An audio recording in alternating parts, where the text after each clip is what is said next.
ఓ వృద్ధురాలు బతికుండగానే మృతి చెందినట్టు అధికారులు రికార్డులో నమోదు చేసిన ఘటన రాజన్న సిరిసిల్ల జిల్లాలో జరిగింది. కోనరావుపేట మండలం నిజామాబాద్కు చెందిన మాదాసు నరసయ్య కొద్ది సంవత్సరాల క్రితం మృతి చెందాడు. అతనికి వృద్ధాప్య పింఛన్ వచ్చేది. భర్త పింఛన్ తన పేరిట మార్చాలని నర్సింహ అధికారులకు దరఖాస్తు చేసుకుంది. నెలలు గడుస్తున్న పింఛన్ మంజూరు కాకపోవడంతో కలెక్టర్ కార్యాలయానికి వెళ్లింది. అక్కడ అధికారులు చెప్పిన విషయం విని షాక్కు గురైంది. నర్సవ్వ మృతి చెందినట్టు రికార్డులో నమోదుంది. అధికారులు కార్యాలయాల చుట్టూ పింఛన్ కోసం తిరుగుతూనే ఉంది. చనిపోయింది తన భర్త అయితే తాను మృతి చెందినట్టు అధికారులు రికార్డులో నమోదు చేశారని, మరి తప్పిదం వల్ల తనకు పింఛన్ అందడం లేదని ఆమె ఆవేదన వ్యక్తం చేసింది. ఇప్పటికైనా అధికారులు తనకు వృద్ధాప్య పెన్షన్ మంజూరు చేయాలని వేడుకుంటుంది.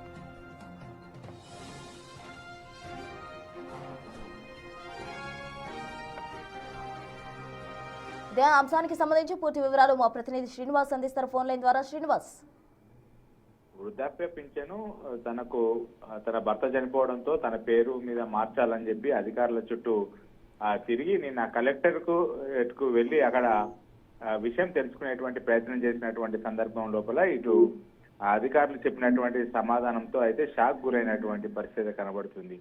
ఆ వృద్ధురాలు బతికుండగానే మృతి చెందినట్టు అధికారులు రికార్డు లోపల నమోదు చేసినటువంటి ఆ పరిస్థితి రాజన్న సిరిసిల్ల జిల్లా లోపల చోటు చేసుకుందని చెప్పుకోవచ్చు. అయితే కోనరావుపేట మండలము నిజామాబాద్ కు చెందినటువంటి మాదాసు నరసయ్య కొద్ది సంవత్సరాల క్రితం మృతి చెందాడు. అతనికి వృద్ధాప్య పింఛను వచ్చేది. అయితే ఈ నేపథ్యం లోపల భర్త పింఛను తన పేరిట మార్చాలని చెప్పి నరసవ్వ చాలా రోజుల నుంచి కూడా దరఖాస్తు చేసుకొని కలెక్టరేట్ అధిక ఆఫీసుల చుట్టూ అయితే తిరుగుతున్నటువంటి పరిస్థితి. తనకు ఎంతకు పింఛన్ రాకపోవడంతో నిన్న రాజన్న సిరిసిల్ల జిల్లా కలెక్టరేట్ కు వెళ్లి ఆరా తీయగా ఆమె రికార్డు లోపల ఆమె చనిపోయిందని చెప్పి ఉండడంతో అయితే షాక్ గురైనటువంటి పరిస్థితి కనబడుతుంది. అయితే ఆ అధికారులు కార్యాలయం చుట్టూ పింఛన్ కోసం తిరుగుతున్నటువంటి పరిస్థితి లోపల చనిపోయింది తన భర్త అని చెప్పి తాను మృతి ఎలా చేస్తానని చెప్పి అయితే ఆమె ప్రశ్నించినటువంటి పరిస్థితి కనబడుతుంది.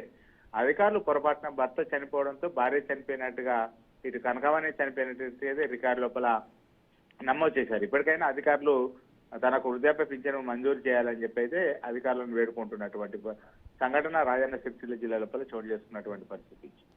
Thanks Srinivas, thanks for the update.